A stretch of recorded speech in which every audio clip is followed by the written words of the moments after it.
and welcome to The Author's Journey. I'm your host, Mony Dojeiji, and I'm delighted to have with me today an author who is very well known in this community. He is a Zen teacher, he's a spiritual warrior, he's a peace activist, so many more titles that we can add on to his name, but today he's with me to talk about his journey as an author. Please help me welcome Dr. Ian Prattis. It's so nice to see you. My pleasure. It's good to have you here. Thank you very much. So tell me, Ian, tell me a little bit about your story and how you just came to be an author and to come down this whole writing journey. I think it really started when in my teens. I went to the Far East, Sarawak in Borneo. In Borneo, oh wow. And the vivid, verdant landscape and the different peoples and so on, I used to scribble everything down. So poetry and notes, and that stuck with me. So wherever I went, whether it was my yogi years in India, okay, I just wrote everything down. And with my training with First Nations mentors in Canada and also in the States, I kept a really good log. So I had suitcases full of journals. I love that. I can even have a visual of my mind. As a matter of fact, yes. This just big suitcase filled with diaries. So that's how it started. I wanted to relate to what I was seeing and feeling and thinking, and sometimes the rereading was difficult because it was hard stuff. As in hard emotionally, like you were working. Hard emotionally. Okay, yes. So you were capturing a lot of your feelings and your emotions, right. and okay. Right. And I think that allowed me to sculpt things in a very authentic way. I wasn't trying to sanitize my emotions, my thoughts. I was just putting it down as it was at that time. So, and I think this allowed me to be really authentic in what I would write. It didn't always work so well when I was a professor, when I had to produce textbooks and things like that, and sure. And so I really got the kickstart when I retired, because I had to learn to write in a less pompous way. Yeah. No footlines or things like this. So I had to really change the way I wrote, and it was more me that started to come out. Did you feel confident letting that real, authentic voice and that real you come through in your writings? Because a lot of authors struggle with that. They struggle with allowing their authentic voice, who they truly are, to really appear on paper. Did you have that struggle? It wasn't a struggle. Really? It was just, it took a while to kind of lurch out and start, and once I started, that was it. So you've had a very rich history, and I would say it's your journeys. I would imagine, you mentioned Borneo, you mentioned in passing India. How have your experiences shaped you as a writer? I think they provided me with a huge spectrum of experience, and from that experience, and the lessons I'd learned from teachers in India, First Nations medicine people, I learned to be quiet within myself, and within that quietness, the authentic voice would just rang clear. So I was also ready to hear other authentic voices from the past and things like that, because I was tuning into the fact that, okay, there's only one way I can write, and it's to be as authentic and as clear as I can, and to wait for that. I suppose it's like a ping, a ping of okay, the authentic stream is running. Now start writing. It's funny that you mentioned that ping. How do you know? How do you know when you're writing from that authentic place, and rather than writing, say, from your mind, from the intellect? And of course, we need the intellect to get the words done. But how do you know that when you've gotten that ping, and you know that you're in that place? Well, let me tell you, I've tried to write the 2 or 3 pages a day, as some writers do, and it was garbage. I love it. And so I just wait You know, in between times, I do research and I edit and things like that. Right. But when I feel that sort of intuitive energy, you could call it a spiritual energy, I don't know. I don't write until that is running, and then I scribble like crazy, and keep on going until it lets up on me. so I wait. I'm very patient, and sometimes it's difficult to read my writing, but I manage. So is meditation a part of your way of being stillness? Yes.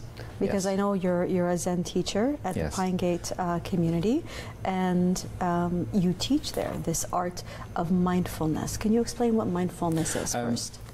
Mindful is sort of being aware of the consequences of your thoughts and your actions, and sculpting them in such a way that they're kind and that they're beneficial.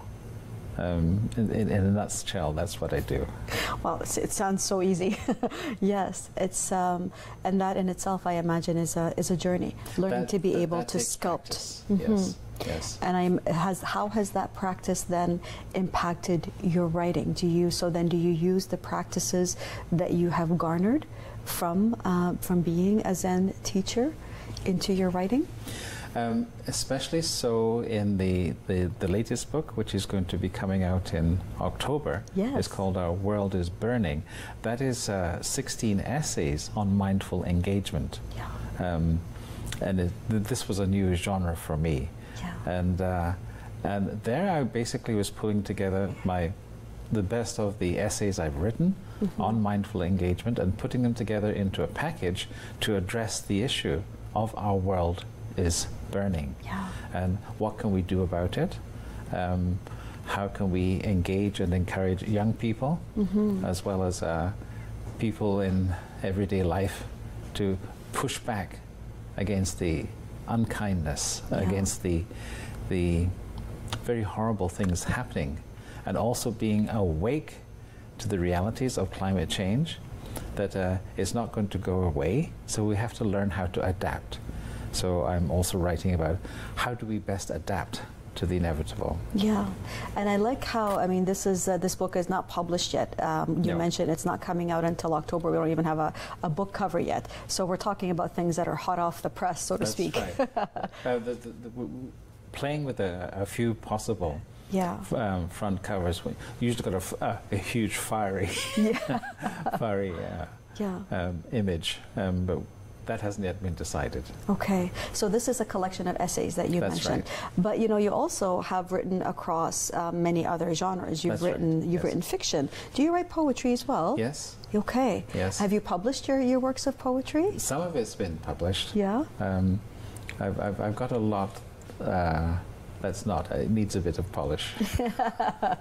So then we have here some of your books. I want to talk to you a little bit about this book here that's sitting on the table, the trailing sky, six feathers.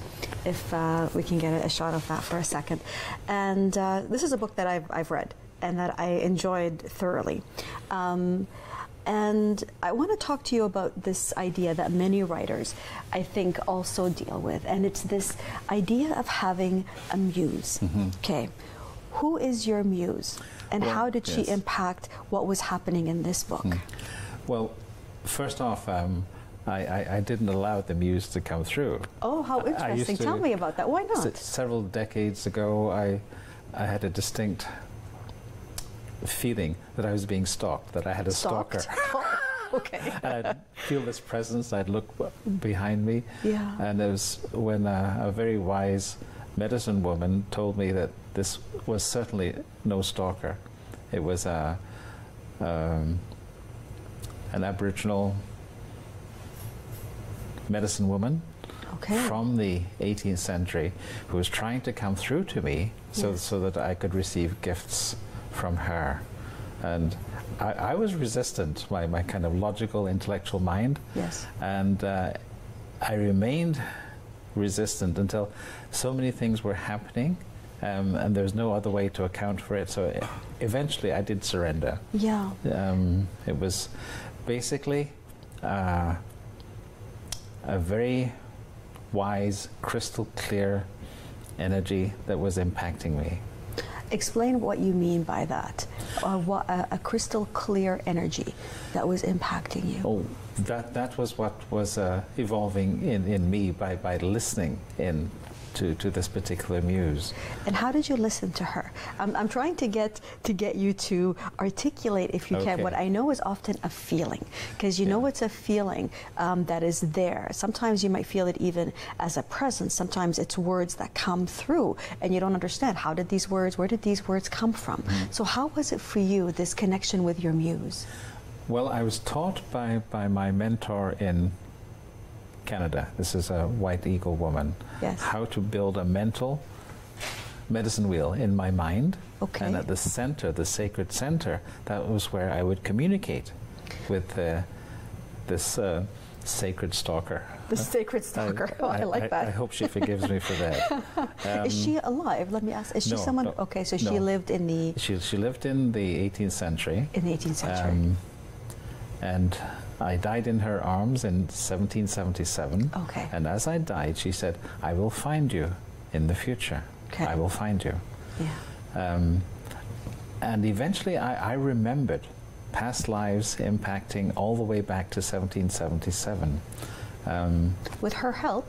With her help, yes, because I was resistant, and also with the help of First Nations mentors and medicine people that I worked with over 30 years. Yeah. And so in your mind you build this medicine wheel, which, as we know, it's a circle with the 4 points. That's right. In the middle. And then the center. And in the very center, are you walking towards, is that the idea? Is that you are walking from this is just the space where I communicate. Yes. And mostly listen. Mostly listen. Mostly listen. Were you, you said you were resistant. How did you overcome that resistance? What happened that you listened finally? Because she was always right. She was always right. I love that. So right about you. Even though I didn't understand, she was always right. And I just thought, okay, no more resistance. No more resistance. So she finally beat you down, eh? Well, persuaded me to walk in the right direction. Let's call it that way. I love it. Yeah. All right. Well, we're going to continue our conversation. We have to go to break. Please stay tuned, everyone, as we go to break and we continue our fascinating conversation with Dr. Ian Prattis.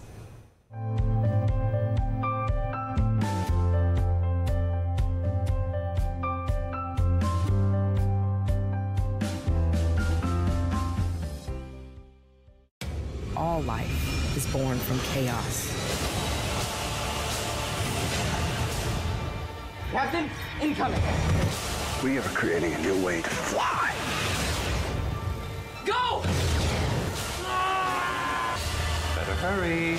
I'm getting very close to. You helped start a war. Don't you want to help me end it?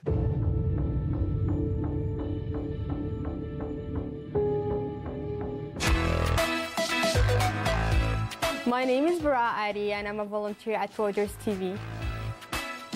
I love most about volunteering that I do give back to this community, and I love the experience I'm gaining. This is my major and I really do love it. I do it with passion. As a newcomer, I wanted to feel that I fit in the community. It's made me more confident and it's improved my communication skills.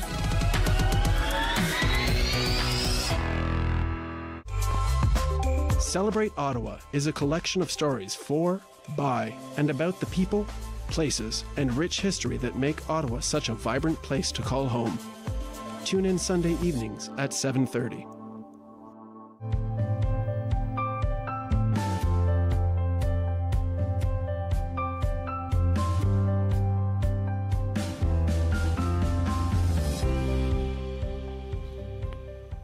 Hi everyone, and welcome back to The Author's Journey, a show that's dedicated to telling the stories of authors in our community and their journeys as they develop their crafts and bring their words out into the world. I'm your host, Mony Dojeiji, and I'm delighted to have with me today Dr. Ian Prattis. Welcome back, Ian. Thank you. Now, I want to talk about one of your books, which I think is the dream of many authors to have happen, is that their book becomes a movie. right? Congratulations, Yes. first of all. Thank you. Now, this book is called Redemption. Now, tell me a little bit about this particular book. What's it about? Well, I wrote that book 45 years ago. Okay. And didn't know how to get published at that time, so I got a few rejections, and then I clean forgot about it. And what was it about? What was the story of redemption? Whose redemption is it? Well, it's not autobiographical, but it was allegorical of the mess I was in. Yeah.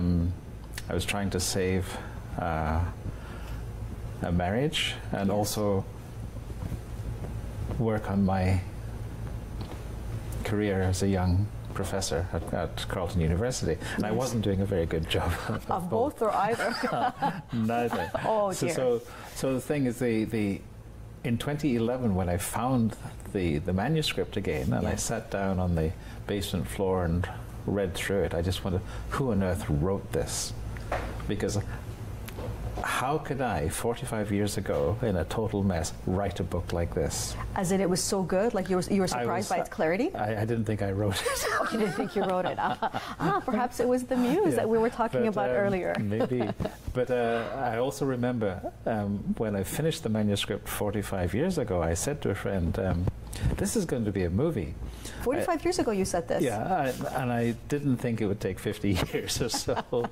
And I was very excited when I got a call from an executive producer who was very interested in it. Okay. This book I'd entered it into the Florida International Book Fair, and it got the gold medal for fiction. Congratulations. So he had a look at it and he thought this was worthwhile turning into a movie, and this is new territory for me. Yeah. I'm working with a screenplay writer, and this has proven to be really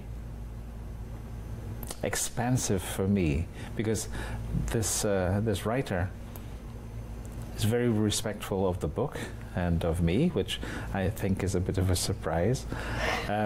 Why are you surprised by this? Well, I'd heard so much about what screenwriters do, but not in this case. Yeah. And he was showing me how certain parts of the book would not translate into the cinematic realm. So we would try and find alternative metaphors. Okay. And we're in the process of refining it. All the final tweaks before it then starts to go out to investors and people who will play in it. And one thing that is really, I think it's quite funny. The executive producer is two of his buddies are Shirley MacLaine and Ed Answer, and they got wind of this screenplay, and they wondered if they could have cameo roles. And I said, Ed Asner and Shirley MacLaine? That's right. The Shirley MacLaine? What a wonderful pair. No kidding. So I wrote in cameo roles for them. Oh, that's wonderful. And they have small parts. But you know, this is, again, I come back to this is the dream of many authors, is to see their works and translated into words that are then spoken cinematically, and that there is enough interest from individuals to actually go ahead and make the movie. Yeah, I'm quite thrilled. Yeah, I could imagine. But for me, it's a learning curve. How so? Because I imagine, you know, I think you're right. There's a lot of there are a lot of stories around screenwriters that as soon as you option your book, and this is what happened, I take it, correct? And the terminology is that you are selling the rights for this producer or this individual to create a movie from your book. That's right. But that doesn't mean that it will be a movie. The first step is to option it. Is that correct? Am I correct in understanding it? I basically hire him. Okay. I still have the copyright. Okay. But the interesting thing was, in the book Redemption, I knew there was another one coming afterwards, so I left the ending quite ambiguous, which has no place in on the screen. So he came back with a different kind of ending, which was a shocking ending. And so, you know how authors hang on to their books, and for about 10 seconds I resisted, then I thought, that's brilliant, let's do it. So the ending is quite dramatic, far more dramatic than in the book. So I'm going for it. You're going for it. Yes. And you know, how has been this process? Because as you say, authors get attached to their words because it takes a long time Yes. to get to the ideas that you want to say and then to express them with clarity. And then when you finally see the product on the book, you go, yes, this is exactly what I want to say. And now all of a sudden someone is changing them. Well, that's right. But I know the screenwriter I always saw as a fellow writer, and he showed me how certain things in my book would not translate too well to the screen.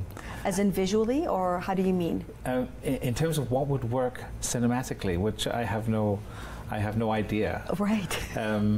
So the ending of the book, I'd left it quite ambiguous because I knew what the next book would be in the trilogy, but it wouldn't work on a screen. So he came up with a finale that was shocking to me. You know how you love your prose and all the rest of it? Yes. So for about 10 seconds I was resisting it, then I thought, oh, that's brilliant. So and it was. Yeah. So it's a much better, a much more dramatic ending, which I'm not going to tell you. Oh, come on.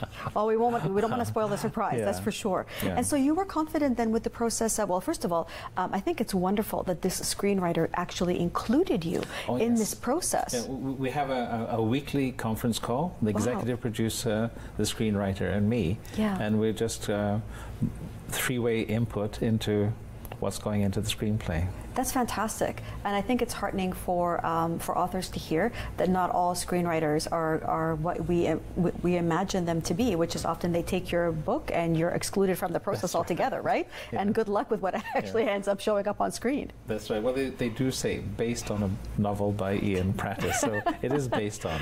Yeah. So I accept their skills. And are you seeing kind of cinematically how it's remaining loyal to your book, to the original story? Because it is loosely based on your life, right? Very much so. Yeah. Very much so. And this was for some reason the screenwriter respected me as an author. We'll take that as a good thing. May stay that way. That's wonderful. And so now then, how long has this process taken? I'm just curious, from the time you optioned the book until the screenwriter, I guess, was hired? Is that what happens? That's right. It's 3 months into the process, so we're still early. Yeah. And I'm in no rush. Remember, 45 years ago I wrote this book, so it can wait a little bit longer. It doesn't matter to me. That's terrific. And is this a Canadian company that's doing this for you? I'm just curious. I'm hoping it will be a Canadian company. Okay. Because and it will be shot in Nova Scotia, so a Canadian author, Canadian province, and a Canadian production. That's wonderful. So that's the hope. That's the hope. Well, we'll keep our fingers crossed for that. And I wish you well, on that journey, because as I say, it is a completely different feeling to see your words now translated into images and having somebody tell the story orally. It's just the oral tradition, right? Mm-hmm. Are you a fan of the oral tradition of storytelling? Very much so. I think I've been very fortunate as a professional anthropologist to spend so much time with Aboriginal elders who would speak their creation stories in myths and poetry. And I really do think that if a culture doesn't have poetry, there's something missing. And I learned that from my Aboriginal mentors all across North America. And the way they would tell their stories and their myths and recount them, that this was vital. It was a vital part of how they were as human beings. And I think the essence of poetry in a culture defines it. So if a culture does not have poetry, it's not going to last very long. Yeah. The poetic threads are very, very deep, and that's what entwines, coheres, and manifests in ways that one can never anticipate. Yeah, those are very wise words. I'll take them to heart. For all the poets who are listening, to keep, to encourage them to keep, to write, to not give up, even if it's just for themselves. Yes. Yeah. I would agree. You know, what are you working on next? I mean, you've got the movie going on. I know you have a book coming up. We talked about this, the collection of essays that are coming up. That's you got your hands full going on. Well, I think because I've brought out a lot of books over the last 4 or 5 years, I think I'm going to step back and study the greats. Who are the greats for you? Well, I'm thinking of short stories, so that's Alice Munro. Oh, yes. I'm thinking of really investigating Hemingway, because I still think his book, The Old Man and the Sea, is so brilliant, because not one word is wasted. You know, so I'm going to look at the greats and go back to school in a way, in terms of the writing craft. And so a good time out. Yeah. But I'll be busy. You'll be busy. And I love the idea of you continually developing your craft. Even though you've published books, your book is being made into a movie, you're still developing yourself as a writer. Oh yes, I think that will never stop. Yeah. Yeah. What advice would you give to any writer who's embarking on the journey, or somebody who's actually still writing? What advice would you offer them as a writer? I would encourage them to talk to other writers around them, because there's especially in Ottawa, there is such a rich talent of writers in this city. So get to know them, talk to them, go on retreats. I always learn something from retreats, and also from listening to different genres. So communicate with others, and always have other eyes on your work, not the eyes of your loved ones, because they're always going to think you're great. Yes, they do, actually. So you need other critical eyes. Yes. And you don't take it personally. They're just trying to help you and sculpt your message or prose or poem into a more, what's the right word, deeper, authentic place. Yes. But it is to reach out to other writers, and listen, and then they will start to listen to you. Well, that's wonderful. I want to thank you so much for sharing your knowledge, your wisdom, and your journey with me, and thank you all for tuning in to this episode of The Author's Journey. I hope you enjoyed it, and I look forward to seeing you on this next episode. Thank you.